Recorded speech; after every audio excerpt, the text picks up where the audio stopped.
Hello everyone, a very good morning to all of you. I am Puneet and welcome to our YouTube channel Destiny Commerce Academy. So आज जो हम topic start कर रहे हैं वो है आपका एंटरप्रेन्योर डेवलपमेंट के बारे में और आज हम इसका इंट्रोडक्शन करेंगे, इंट्रोडक्शन पार्ट करेंगे जहां पर आपको रोल और फंक्शन के बारे में हम डिस्कशन करेंगे, जहां पर आपको रोल और फंक्शन के बारे में डिटेल से बताया जाएगा। ओके सो सबसे पहले चैनल को आप सब्सक्राइब कर दीजिए अगर आप नए हो हमारे चैनल पे, और चैनल को शेयर ज़रूर कर दीजिए अपने फ्रेंड सर्कल के बीच में, ताकि आपके फ्रेंड्स भी अच्छे तरीके से प्रिपरेशन कर सके और वो भी वीडियो से बेनिफिट ले सके। ओके तो यहाँ से हम स्टार्ट करते हैं एंटरप्रेन्योर के बारे में कि व्हाट इज एंटरप्रेन्योर। अगर हम बेसिकली एंटरप्रेन्योर की बात करते हैं, सो एंटरप्रेन्योर कौन पर्सन होता है? वो पर्सन होता है जो रिसोर्सेज को कन्वर्ट करता है इन आ गुड्स एंड सर्विसेज के अंदर। लाइक यहाँ पे दिया हुआ एक एंटरप्रेन्योर के अंदर एबिलिटी होती है फैक्टर्स कौन से होते हैं? लैंड, लेबर एंड कैपिटल को यूज करता है एंड क्या प्रोड्यूस करता है? Goods and services for the benefit of the consumer. उस पर्सन को हम क्या बोलते हैं? एंटरप्रेन्योर बोलते हैं। जहाँ पर जो एंटरप्रेन्योर होता है ना वो प्राइवेट सेक्टर पे डिपेंडेंट होता है, ना वो गवर्नमेंट सेक्टर पे डिपेंडेंट होता है, या फिर अब कह सकते हो कि कोई जॉब की तरह से नहीं होता है। खुद का बिजनेस जो सेटअप करता है, जिसका बिजनेस माइंड होता है कि हाँ जी मेरे को रिसोर्सेज को यूज़ करके लाइक लैंड, लेबर, कैपिटल का यूटिलाइज करके, प्रॉपर यूटिलाइज करके गुड्स एंड सर्विसेज प्रोवाइड करना है लोगों को, वो कौन कहलाता है? एंटरप्रेन्योर कहलाता है।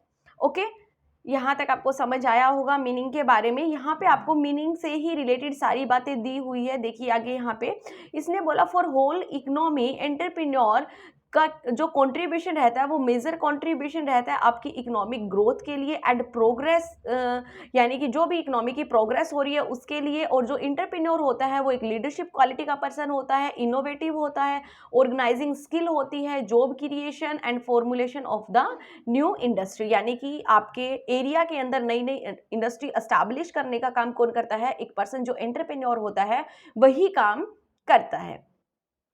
ओके फिर हम बात करते हैं अगर meaning and definition of entrepreneur की अगर बात करते हैं हम, देखिए यहाँ पे आप हम बात करेंगे मीनिंग एंड डेफिनेशन के बारे में। अगर एंटरप्रेन्योर का मतलब होता है वो पर्सन टू पर्सन डिफर करेगा and period to period differ करता है, यानी कि पहले के टाइम में जो एंटरप्रेन्योर है वो क्या थे? अलग तरीके का बिजनेस एस्टैब्लिश करते थे, अलग तरीके की थिंकिंग होती थी। बट आज के टाइम में जो है वो अलग तरीके की थिंकिंग है, अलग तरीके का प्रोडक्शन कर रहे हैं। ओके सो वो डिपेंड करता है time to time, person to person. And एक लेमैन के अकॉर्डिंग अगर आप डेफिनेशन की बात करते हो कि एक एंटरप्रेन्योर कौन पर्सन होता है, तो एक एंटरप्रेन्योर वो पर्सन होता है जो अपने बिजनेस को स्टार्टअप करता है, अपनी इंडस्ट्री को स्टार्टअप करता है एंड उसको ऑर्गेनाइज करता है, डिफरेंट प्रोडक्शन करता है एंड मार्केटिंग प्रोसेस किसके लिए करता है? फॉर अर्न द प्रॉफिट, यानी कि एंटरप्रेन्योर बेसिकली वर्क किसके लिए करता है? For earning the profit. Okay तो आपको ये बात ध्यान रखनी है, आपके क्वेश्चन के अंदर पूछा जा सकता है कि एंटरप्रेन्योर जो होता है बेसिकली उसका मोटिव क्या होता है? प्रॉफिट अर्न करना होता है। एंड जो प्रॉफिट होता है वो डिपेंड करेगा कि डिफरेंट फील्ड के अंदर क्या कितना प्रॉफिट होगा, कितना लॉस होगा, वो डिपेंड करता है फील्ड टू फील्ड आप बोल सकते हो, या बिजनेस टू बिजनेस वरी करता है।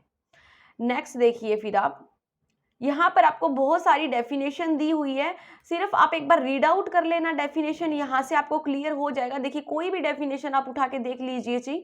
यहाँ पे जैसे कि बोला गया कि entrepreneur are specialize group of person, एक ऐसा स्पेशलाइज ग्रुप ऑफ पर्सन होता है जो कि रिस्क बियर करता है एंड डील करता है अनसर्टेनिटी के साथ। फ्यूचर क्या रहेगा आपका? फ्यूचर जो होता है क्या होता है? अनसर्टेन होता है। अब ये तो नहीं है ना कि फ्यूचर के अंदर जो एंटरप्रेन्योर है, जो पर्सन ने इंडस्ट्री सेटअप कर रखी है, अब ये तो नहीं है ना कि वो ये सोच रहा है या फिर ये वो मान के चलता है कि फ्यूचर में आपको प्रॉफिट ही होगा।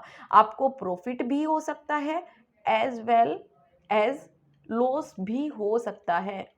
सो जो रिस्क बियरिंग की कैपेसिटी रखता है, अनसर्टेनिटी के साथ डील करता है, वो पर्सन को हम क्या बोलेंगे? एंटरप्रेन्योर बोलते हैं। यहाँ से डेफिनेशन आप रीड आउट कर लेना, और अगर आपको इसकी पीडीएफ चाहिए तो आप Telegram channel destiny commerce academy को फॉलो कर सकते हो, वहां से आपको पीडीएफ मिल जाएगी।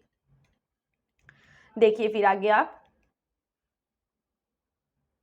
आगे अभी हम करते हैं फंक्शन ऑफ एंटरप्रेन्योर के बारे में, क्या क्या फंक्शन परफॉर्म करता है एक एंटरप्रेन्योर। सो अगर बेसिकली हम फंक्शंस की बात करते हैं, नंबर 1 फंक्शन तो यही होगा कि अजम्पशन ऑफ रिस्क, यानी कि एक जो एंटरप्रेन्योर है वो मान के चलता है कि आपको रिस्क बियरिंग आपकी कैपेसिटी होनी चाहिए, क्योंकि अगर आपकी रिस्क बियरिंग कैपेसिटी नहीं है तो आप एक अच्छा बिजनेस नहीं कर सकते या फिर आप बिजनेस के अंदर प्रॉफिट अर्न नहीं कर सकते। आपने सुना भी होगा कि बिजनेस के अंदर अगर रिस्क आपका ज़्यादा है उतना ही आपका क्या होगा, प्रॉफिट ज़्यादा होगा। अगर आपने रिस्क कम लिया है तो आपका प्रॉफिट क्या होगा, कम होगा। ठीक है, सो यही होता है कि रिस्क बियरिंग जिसकी कैपेसिटी होती है या वो रिस्पॉन्सिबिलिटी मान के चलता है, यानी कि प्रॉफिट भी हो सकता है और फ्यूचर के अंदर आपको लॉस भी हो सकता है। Risk is not inseparable, risk जो है सेपरेट नहीं किया जा सकता बिजनेस के थ्रू। ओके, तो यही बातें सब बताई गई है यहाँ पे। अगर हाई रिस्क है तो हाई प्रॉफिट है, लो रिस्क है लो प्रॉफिट है। ये भी एक फंक्शन रहता है आपका कि अजम्पशन मान के चलते हो आप किसकी, रिस्क की। नंबर 2 यहाँ पे आता है फिर आपका बिजनेस डिसीजन। बिजनेस डिसीजन भी एक इम्पोर्टेंट फंक्शन रहेगा आपका एंटरप्रेन्योर का। यहाँ पे इसने बोला यहाँ पे कि एंटरप्रेन्योर जो है वो कोई भी अगर बिजनेस स्टार्ट कर रहा है तो decision making is a important part. Okay, so इसने बोला यहाँ पे वो डिसाइड करता है कि आपको किस नेचर का और किस टाइप का गुड्स का जो है वो इंडस्ट्री सेटअप करनी है सोसाइटी के अंदर, and he decided the specific industry into which will work to get reasonable return. और मैं कौन सी इंडस्ट्री एस्टैब्लिश करूँ, कौन सा मैं प्रोडक्शन या फिर कौन से गुड्स, किस टाइप के गुड्स का जो है मैं प्रोडक्शन करूँ जिससे मेरे को रीजनेबल रिटर्न मिले। क्योंकि अल्टीमेटली जो एक एंटरप्रेन्योर है वो क्या चाहता है, प्रॉफिट चाहता है ना, कि प्रॉफिट क्या हो, मैक्सिमम हो। ओके, तो वो एनालाइज करता है, डिसीजन मेकिंग करता है कि हमें किस में रीजनेबल रिटर्न मिलेगी। नेक्स्ट आता है फिर आपका मैनेजरियल फंक्शन। मैनेजरियल फंक्शन भी परफॉर्म करता है। किस तरीके से मैनेजरियल फंक्शन में, अब मान लीजिए जिस ऑर्गेनाइजेशन के अंदर आप काम कर रहे हो, जिस ऑर्गेनाइजेशन के अंदर आप रह रहे हो, वहाँ पे आपको स्टाफ की रिक्वायरमेंट होती है। ओके, तो वहाँ पर आपका जो एंटरप्रेन्योर है क्या फंक्शन परफॉर्म करता है, एक मैनेजरियल फंक्शन आता है यहाँ पे। लाइक इसके अंदर क्या आएगा, आपका different type of managerial function होते हैं एंटरप्रेन्योर के, like on the base of the size and activity of the organization. आपके ऑर्गेनाइजेशन का कितना बड़ा साइज है, क्या साइज है, स्मॉल है। ओके, और एक्टिविटी कितने टाइप की एक्टिविटी हो रही है आपकी ऑर्गेनाइजेशन के अंदर। सो यहाँ पे इसने बोला कि function include formalization of plan, production plan, arrangement of finance, purchase of raw material, procurement of production facility, organization of sale, personal management, so on. बहुत सारी एक्टिविटीज़ होती है, बहुत सारी मैनेजमेंट होती है जो आपको मैनेज करने की रिक्वायरमेंट होती है आपके ऑर्गेनाइजेशन के अंदर।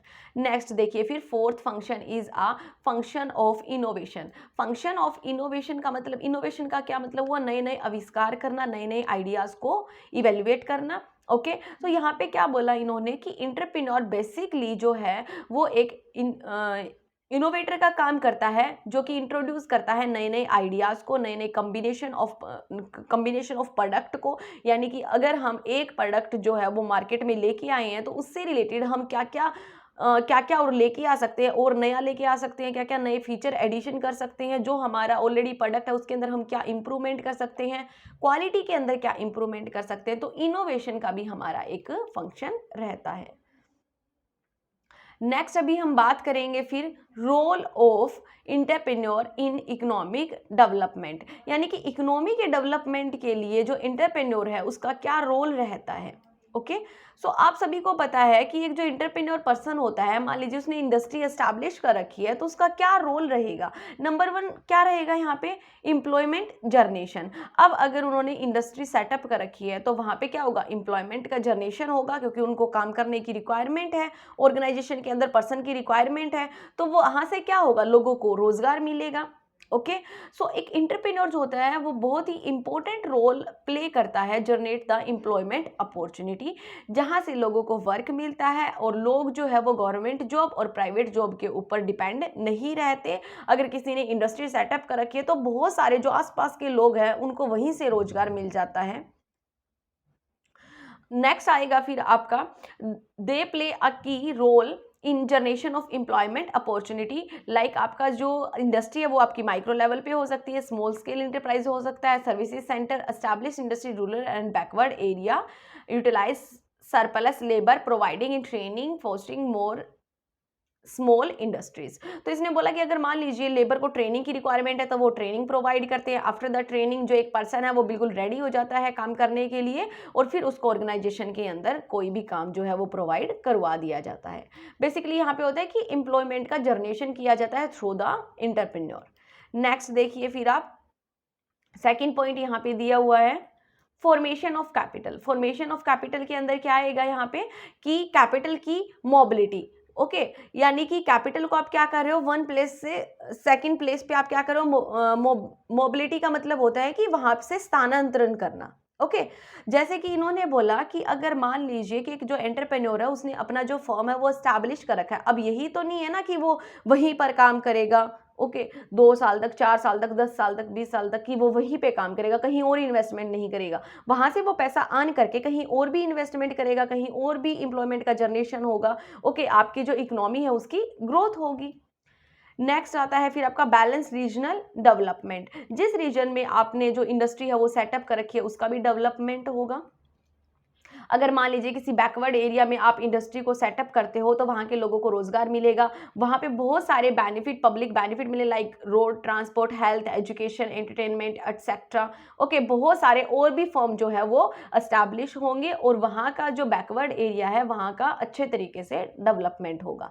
फिर होता है आपका इंक्रीज पर कैपिटा इनकम। अगर मान लीजिए हर एक पर्सन को एम्प्लॉयमेंट मिल रहा है, हर एक पर्सन की अच्छी अर्निंग हो रही है, स्किल वाइज आप उनको पे कर रहे हो, तो क्या होगा, आपकी इंक्रीज होती है पर कैपिटा इनकम।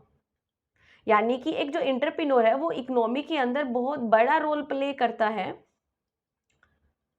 नेक्स्ट इसने बोला फिर इनोवेशन और इन इंटरप्राइजेस। इनोवेशन इन इंटरप्राइजेस का क्या मतलब हुआ कि नए नए आविष्कार होते हैं, नई नई टेक्नोलॉजी की चीज़ें आती हैं, नई नई टेक्नोलॉजी के साथ प्रोडक्शन किया जाता है, जहाँ से लोगों को बेनिफिट मिलता है, जहाँ से लोग अपने कन्वीनियंस के अकॉर्डिंग जो प्रोडक्ट है वो परचेज कर सकते हैं। ओके लाइक इसने बोला यहाँ पे the innovative entrepreneur introduce new product को इंट्रोड्यूस करवाते हैं, new combination mean of product, new services introduce करवाते हैं, जहां पर आपको कंफर्ट फील होता है, जहां पर अगर आप किसी भी कस्टमर को कोई प्रॉब्लम आ रही है किसी प्रोडक्ट के अंदर, so according to the customer product के अंदर चेंज कर दिया जाता है।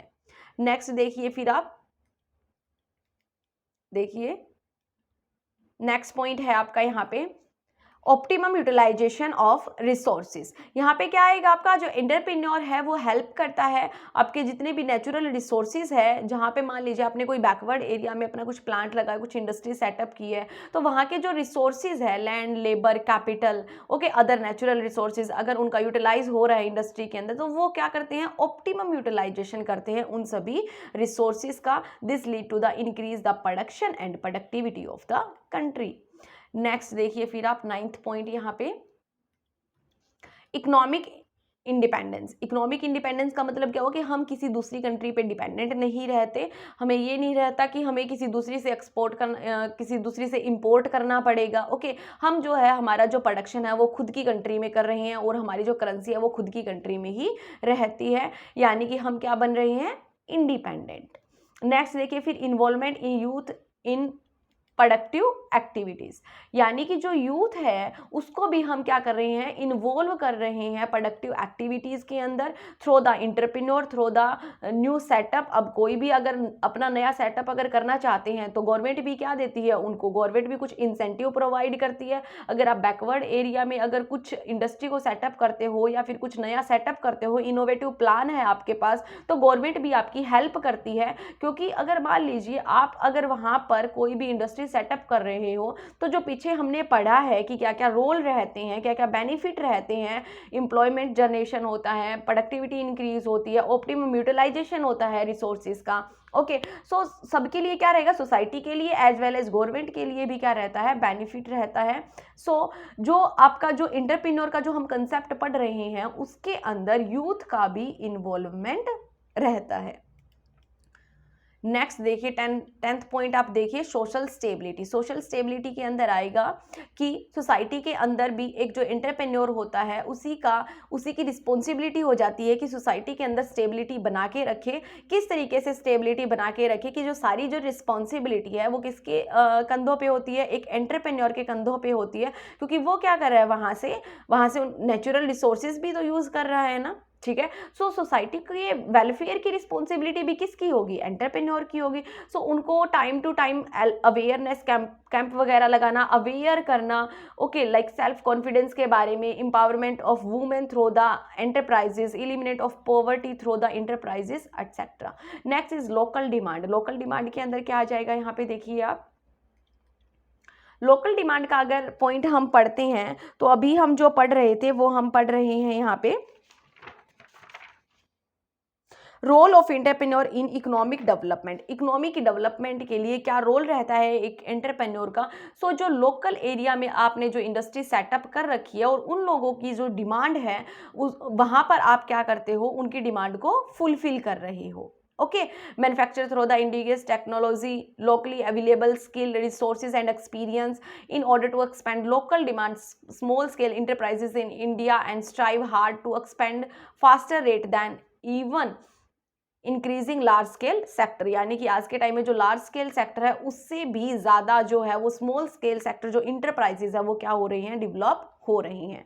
नेक्स्ट आएगा आपका इनरिचिंग लाइफस्टाइल। अब मान लीजिए कि अच्छे आपको एम्प्लॉयमेंट मिला हुआ है, अच्छी आपकी इनकम हो रही है, तो आपका लाइफस्टाइल क्या होगा, इम्प्रूव होगा, ठीक है। यानी कि मान लीजिए जो आपकी सुख सुविधा की जो सारी चीज़ें हैं वो आप क्या कर सकते हो, परचेज कर सकते हो और एक अच्छा लाइफस्टाइल को अडॉप्ट कर सकते हो। लाइक इन्होंने बोल रखा है कि playing a important role in the field of the media, paper, television, radio, entertainment, tourism, catering, courier, transportation, communication, education and health care etcetera. ये जो सारी एक्टिविटीज़ है ये हेल्प करती है इकोनॉमी के लिए कि सभी का जो है वो लाइफस्टाइल अच्छा हो, सभी चीज़ों के बारे में अवेयरनेस हो, प्रोडक्शन के बारे में, जो भी प्रोडक्ट या फिर नई टेक्नोलॉजी आई है उसके बारे में आप क्या होते हो, अवेयर होते हो। तो ये था आज का हमारा introduction part about the entrepreneur and इसके बारे में हमने किया है, फंक्शन किया है, रोल किया है, जिसके बारे में हमने डिटेल से स्टडी की है, जो कि आपका CET का जो मेन का जो एग्ज़ाम है या फिर जो सिलेबस दिया हुआ है उसके अंदर आपकी एक बुक है एंटरप्रेन्योर डेवलपमेंट, ED बोलते हैं हम उसको, उसका हमने आज इंट्रोडक्शन पार्ट किया है। ये आपके लिए डेमो लेक्चर रहेगा। और जो अभी इसकी जो फीस का जो डिस्काउंट किया गया है हमने, अभी हम कंप्लीट जो कॉमर्स का है वो हम आपको ओनली 8000 में प्रोवाइड करवा रहे हैं। अगर कोई भी जो इंटरेस्टेड कैंडिडेट है वो कांटेक्ट कर सकते हैं हमें 9812926011 पर। ओके, और जल्दी से बैच को ज्वाइन कर लीजिए और अपने एग्ज़ाम की जो है वो अच्छे तरीके से प्रिपरेशन कीजिए ताकि आप भी जो एग्ज़ाम को है वो क्रैक कर सके। और सिलेबस हम पूरा आपको टाइम पर करवा देंगे क्योंकि हमारे पास सारा स्टडी मटेरियल है और साथ के साथ आपको PDF भी प्रोवाइड करवा देंगे। सो ये लेक्चर आपको कैसा लगा कमेंट करके ज़रूर बताइए। Thank you everyone.